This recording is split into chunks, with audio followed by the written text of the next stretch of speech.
नमस्कार। सब राम भक्तों को राम राम। आज बालकांड में तुलसी राम कथा की रचना कैसे हुई और कैसे ये आगे लोगों को मिली, इसके बारे में बताते हुए कहते हैं, जाग बलिक जो कथा सुहाई, भरद्वाज मुनि बरहे सुनाई, कहियऊँ सोई संवाद बखानी, सुनहु सकल सज्जन सुख मानी। कहते हैं कि जागवलिक ऋषि ने ये राम की कथा भरद्वाज मुनि को सुनाई और जो उन दोनों के बीच में संवाद हुआ उसी को मैं आप सबको सुनाता हूँ। ध्यान से सुनिए। शंभु कीन यह चरित सुहावा, बहुरी कृपा करे उमहि सुनावा, सोई शिव काग भुसुंड है दीना, राम भगत अधिकारी चीन्हा। तुलसी कहते हैं कि राम कथा की रचना शिव ने की। देखिए, शिव जब विश्वास में होते हैं, देखिए शिव अहंकार का भी प्रतीक है और विश्वास का भी प्रतीक है। जब शिव अहंकार में होते हैं तो विश्वास नहीं होता है दूसरों पे, और जब विश्वास में होते हैं तो अहंकार बहुत शून्य सा हो जाता है, बहुत कम हो जाता है। तो जब शिव विश्वास में है, जब मनुष्य विश्वास में होता है, जब उसको विश्वास होता है, तब वो शिव रूप हो जाता है और उस रूप में इस कथा की रचना करता है जो कि शिव ने की। और इस कथा की रचना करके फिर उन्होंने इसको उमा यानी प्रकृति यानी मनुष्यों को सुनाई। ये कथा कैसे सुनाई? उन्होंने इसे पहले काकभूषुंडी को दिया। काकभूषुंडी को ये जान के कि वो राम के भगत हैं, उन्होंने यह कथा सुनाई। और काकभूषुंडी प्रतीक है उस बुद्धि के जिसमें जिज्ञासा है राम को जानने की, जो राम को जानना चाहती है। तो विश्वास जब मनुष्य में होता है तो वो उन लोगों को कथा सुनाते हैं जो कि उस कथा के बारे में जानना चाहते हैं, जिनकी उस कथा में जिज्ञासा है, जिसका उसमें मन लगता है, उन्हीं को भक्त कहते हैं। तेहि सन जाग बलिक पुनि पावा, तिन पुनि भरद्वाज प्रति गावा, ते श्रोता बक्ता समशीला, सब दर्शी जानहि हरि लीला। काकभूषुंडी से ये कथा फिर जागबलिक ने पाई। जागबलिक ऋषि हैं जागे हुए, जो जागृत हैं, जो जानते हैं कि मैं कौन हूँ, ये संसार क्या है, राम कौन है। तो उन्होंने काकभूषुंडी से कथा पाई और फिर उन्होंने भरद्वाज मुनि को सुनाई।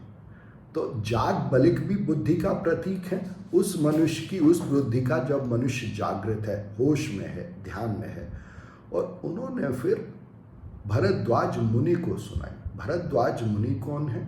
भरद्वाज मुनि वो मन है जो कि राम के संग रहना चाहता है, जो कि राम के में रमता है, जिसको कि राम की कथा सुनने में आनंद आता है, वो मन। तो देखिए, विश्वास ने कथा सुनाई बुद्धि को, बुद्धि ने कथा सुनाई जागृत मनुष्य को, जागृत ऋषि को, और जागृत ऋषि ने वो कथा सुनाई मन को। और फिर कहते हैं कि जो जागवलिक हैं और भरद्वाज हैं, ये दोनों वक्ता और श्रोता एक समान हैं। ये हरि लीला को, राम की लीला को जानते हैं और ये समदर्शी हैं, मतलब ये इस पूरे जगत में समता का दर्शन करते हैं। तभी ये हरि लीला को जान पाते हैं। बिना समता को देखे, बिना इस जगत में समता को देखे जाने आप राम की लीला को, राम के बारे में जान नहीं सकते। फिर कहते हैं, तुलसी कहते हैं, मैं पुनि निज गुरु सन सुनी, कथा सो कर खे, समुझी नहीं तस बालपन, तब अते रहे अछे। तुलसी कहते हैं कि मैंने अपने गुरु से यह कथा बालपन में सुनी, जब मैं अपने मैंपन में था। सुकर खेत का मतलब है स्वकर खेत। जब मैं अपने बारे में सोचता था, और वही बेहोशी का लक्षण है। जब मनुष्य अपने बारे में सोचता है, सिर्फ मैं के बारे में सोचता है, तो वही बेहोशी का लक्षण है। और उसमें जब आप कथा सुनते हैं तो आपको समझ में नहीं आती राम की कथा। राम की कथा के लिए तो मैंपन से बाहर निकल के जगत क्या है इसको ये जिज्ञासा होना जरूरी है। तो तुलसी को तब यह कथा समझ में नहीं आई। आगे कहते हैं, श्रोता वक्ता ज्ञान निधि, कथा राम के गूढ़, किमि समझो में जीव जड़, कलिमल ग्रसित विमूढ़। तुलसी कहते हैं कि राम की कथा के वक्ता और श्रोता दोनों ही ज्ञान के भंडार होते हैं, और तभी इस गूढ़ कथा को कह पाते हैं वक्ता, और इस गूढ़ कथा में रस लेते हैं श्रोता। दोनों ज्ञान के भंडार है, और कथा गूढ़ है राम की, क्योंकि राम की कथा एक तरफ तो राम रूपी मनुष्य की कथा है, पर उस कथा से ही हम यह जान पाते हैं कि हर मनुष्य कौन है, यह विश्व क्या है। और फिर कहते हैं तुलसी अपने बारे में कि मैं तो एक जड़ जीव हूँ, मैं तो मूर्ख मनुष्य हूँ, मैं कलिमल से ग्रसित हूँ। मतलब मैं या तो बीते हुए कल की वजह से दुख और ग्लानि में रहता हूँ, या आने वाले कल की वजह से आशंका, भय, चिंता से ग्रस्त रहता हूँ। तो मैं इस कथा को कैसे समझ पाता, क्योंकि मैं कलिमल से ग्रसित था। फिर कहते हैं, तदपि कही गुर बारहि बारा, समुझ परी कछु मति अनुसारा, भाषा बद्ध करब में सोई, मोरे मन प्रबुद्ध जेहि होई। तुलसी कहते हैं कि मेरे गुरु ने बार बार इस कथा को मुझे सुनाया, तब मुझे कुछ थोड़ा सा अपनी बुद्धि के अनुसार ये कथा राम की समझ में आई। और फिर कहते हैं कि तब मैंने इस कथा को भाषाबद्ध किया, मतलब रामचरितमानस के रूप में लिखा। और क्यों लिखा? जिससे कि मेरे मन में परबोध हो। देखिए, बोध कहते हैं ज्ञान को, और जब वो ज्ञान गहरा हो जाए उसको परबोध कहते हैं। माने ज्ञान गहरा होने का मतलब है जब विश्वास हो जाए कि जो जाना है वो सच है। तो तुलसी कहते हैं कि मैंने राम कथा को जब भाषाबद्ध किया, जब रामचरितमानस के रूप में लिखा, उससे मेरे को विश्वास हुआ राम कथा में। जस कछु बुद्धि विवेक बल मेरे, तस कही हूँ ही हरि के प्रेरे, निज संदेह मोह भ्रम हरनी, करऊं कथा भव सरिता तरनी। तुलसी कहते हैं कि जितना भी मेरे में बुद्धि और विवेक था, माने ज्ञान था, उससे और अपने हृदय में भगवान की प्रेरणा से मैंने ये कथा करना शुरू किया है। क्योंकि यह कथा मेरे संदेह को, मतलब जो देह का संग है, देखिए संदेह शब्द है संग देह, मतलब देह का संग। जब मैं इस शरीर को ही अपना मैं मानता हूँ, उस संदेह को खत्म करने वाली है यह राम की कथा। मोह को, कि ये शरीर मैं हूँ, इस मोह को खत्म करने वाली है, इस भ्रम को खत्म करने वाली है कि ये शरीर ही सब कुछ है। और कहते हैं कि इस मोह भ्रम संदेह को खत्म करने से हम इस दुनिया में, इस संसार में जो भी भ्रम है उन सब के पार हो जाते हैं और हम ये जान पाते हैं कि यह संसार क्या है, मैं कौन हूँ, बाकी मनुष्य कौन है। बुद्ध विश्राम सकल जन रंजन, राम कथा कलि कलुष विभंजनी, राम कथा कलि पनग भरनी, पुनि विवेक पावक कहूँ अरनी। कहते हैं कि जो राम कथा है, ये जो ज्ञानी है, जो इस कथा को जानते हैं, जो राम के बारे में जानते हैं या जानना चाहते हैं, उनको विश्राम देने वाली है, उनको शांति देने वाली है, उनको प्रसन्नता देने वाली है। और कहते हैं कि ये जो राम कथा है, ये जो कलयुग में या कल में रहने से जो भी दुख होते हैं, या तो बीते हुए कल में या आने वाले कल में रहने से जो दुख होते हैं, उन सब दुखों का, दोषों का नाश करने वाली है। फिर कहते हैं कि ये जो राम कथा है, ये कलयुग रूपी सांप को मारने के लिए मोरनी के समान है। कलयुग को सांप क्यों कहा?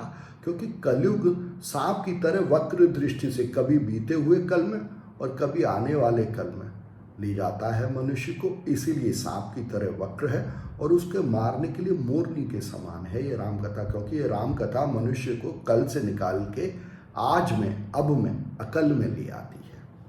और फिर कहते हैं कि यह बिल्कुल ऐसे है जैसे अरणी की लकड़ी से आग उत्पन्न होती है, वैसे ही इस राम कथा से विवेक या ज्ञान उत्पन्न होता है इस संसार के बारे में, अपने बारे में। राम कथा कलि कामद गाई, सुजन सजीवन मूर सुहाई, सोई वसुधा तल सुधा तरंगनि, भय भंजनी भ्रम भेक भुवंगन। कहते हैं कि राम कथा कामधेनु गाय के समान है, जो कि सब प्रकार के सुख देने वाली है। और फिर कहते हैं कि संजीवनी बूटी की तरह है, जो कि आपको हमेशा जागृत, हमेशा होश में, हमेशा ध्यान में रखती है। और कहते हैं कि इस धरती पे यह अमृत की नदी के समान है, जो कि आपको हमेशा तृप्त करती है, आपको हमेशा संतोष प्रदान करती है और भय और भ्रम खत्म करती है हर प्रकार का। हर चीज़ जिससे कि कोई भी दोष उत्पन्न होता है, जिससे भय लगता है या जिसके बारे में हमें भ्रम उत्पन्न होता है, उसको खत्म करती है। असुर सैन सम नरक निकंदनी, साधु विबुध कुल हित गिरे नंदिनी, संत समाज पयोधि रमासी, विश्व भार भर अचल क्षमासी। कहते हैं कि जो असुरों के समान नरक है, मतलब जब हम गलत सुर बोलते हैं, गलत सुरों में बोलते हैं, गलत शब्द बोलते हैं, उसी को नरक के समान कहा। और कहते हैं कि राम कथा उन गलत सुरों को खत्म करने वाली है, मनुष्य को अच्छे सुरों में, अच्छी बातों को कहने में ले आती है। और कहते हैं कि साधुओं का हित करने में, साधुओं का पालन करने में ये पार्वती के समान है, गिरिनंदिनी के समान है, गंगा के समान है ये। और संतों को और संतों के लिए ये ऐसी है जैसे कि लक्ष्मी। उनको जो कुछ वो चाहते हैं संत, और संत क्या चाहते हैं? संत ईश्वर की प्राप्ति, ईश्वर की भक्ति चाहते हैं। उनको भक्ति प्रदान करने में राम कथा लक्ष्मी के समान है। और इस पूरे विश्व का भार जैसे कि धरती उठाती है, वैसे ही राम कथा है, सबों का भार उठाती है, सबों को क्षमा करते हुए, सबों के दोषों का भार उठाती है, सबों को क्षमा करते हुए। राम कथा सबों को क्षमा करने की ताकत प्रदान करती है, सब प्रकार के बोझ भार उठाने की ताकत प्रदान करती है। जमगन मुहु मसी जग जमुनासी, जीवन मुक्ति हेतु जनु कासी, राम है प्रिय पावन तुलसी सी, तुलसीदास हित हैं हुलसी। कहते कि राम कथा यमुना के समान है, जो कि जब भी मनुष्य कुछ ना करने के पसोपेश में होता है, जब भी मनुष्य ऐसी स्थिति में होता है जहाँ वो कुछ भी करने से आलस्य के कारण अपने काम से भागना चाहता है, मुंह चुराना चाहता है, तो कहते हैं कि उस स्थिति को राम कथा खत्म कर देती है। और इस जीवन से मुक्ति के लिए काशी के समान है। और काशी क्या है? काशी है कॉन्शियसनेस, काशी माने कॉन्शाइंस। तो कहते हैं कि ये जीवन क्या है? ये जीवन ऐसा ही है जैसा हमें दिखाई देता है, या ये जीवन कुछ और है? तो इस जीवन में जो बोझ लगता है उससे मुक्त करने के लिए कॉन्शाइंस काशी के समान है। कहते हैं कि राम को यह राम कथा तुलसी के समान प्रिय है। यह कैसे? जैसे तुलसी को राम प्रिय है, वैसे ही राम को राम कथा प्रिय है। तो राम अपनी राम कथा को कहने वालों को भी प्रेम करते हैं। और फिर कहते हैं कि तुलसीदास के लिए तो यह राम कथा उनकी माता हुलसी के समान है, जो उनका सब प्रकार से कल्याण करती है। शिव प्रिय मैं कल शैल सुतासी, सकल सिद्ध सुख संपत्ति राशि, सद्गुण सुरगण अम्ब अदिति सी, रघुबर भगति प्रेम प्रेमति सी। कहते हैं कि ये राम कथा शिव को नर्मदा के समान, जो कि मैकल पर्वत से उत्पन्न होती हैं, उनके समान प्रिय है। और सब प्रकार की सिद्धियों को, सुख को और संपत्ति को देने वाली है राम कथा। राम कथा सुनेंगे, गाएंगे, सब प्रकार का सुख, संपत्ति और सिद्धियां मिलती हैं इससे। और फिर कहते हैं कि इस राम कथा से सद्गुण उत्पन्न होते हैं और मनुष्य के जो सुर हैं वो अच्छे हो जाते हैं। अच्छी भाषा बोलता है मनुष्य, अच्छा बोलता है, सबों से बुरा बोलना खत्म हो जाता है। सद्गुण उत्पन्न होते हैं और अच्छा बोलता है मनुष्य, जैसे कि देवताओं की माता अदिति। तो राम कथा बिल्कुल अदिति के समान है, अच्छे सुरों को उत्पन्न करती है, अच्छे गुणों को उत्पन्न करती है मनुष्य में। और फिर कहते हैं कि राम कथा भक्ति देने वाली है, प्रेम देने वाली है। मनुष्य को भक्ति देती है ईश्वर में, और मनुष्य को प्रेम देती है ईश्वर के इन मनुष्य रूपों में, ईश्वर के इस विश्व रूप में। तो राम कथा का गायन और श्रवण दोनों ही परम आनंद को देने वाला है, दोनों ही परम सुखों को देने वाला है, दोनों ही परम गुणों को देने वाला है, दोनों ही संपत्ति को देने वाला है। और सबसे बड़ी संपत्ति है राम कथा। धन्यवाद।